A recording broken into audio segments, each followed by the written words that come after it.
think it's very easy to forget how, when you're sort of in the grind every day, when you're working and you're talking about challenging yourself and you're setting yourself goals, that there is such an important part of the process of challenge where you need to rest and relax. And I'm here now having a week away in Queenstown with the kids.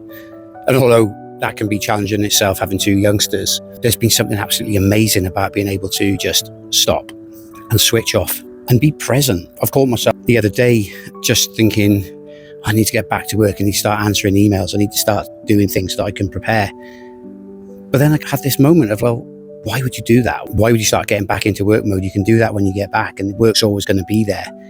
But there are these moments where you need to rest and recover.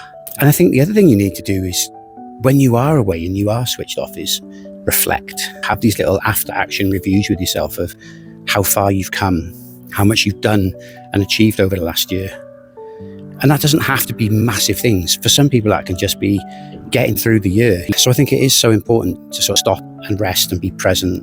One thing I notice when I'm fully present or when I'm relaxed is that my body does these great big sighs. I'm going through some sort of decompression process, because I think our nervous system holds so much. So I often talk about resilience being a muscle. And I do think it is. But like any muscle, it can't be under tension all the time. So that has to have that rest and relaxation and that stop. I caught myself yesterday where kids were having a fantastic time running around Queenstown Harbour area, and there was a million questions. My son's obsessed with both Michael Jackson and Michael Jordan at the moment. And I'm either going to get a question about Michael Jordan or Michael Jackson, and I obviously don't know the answer all the time.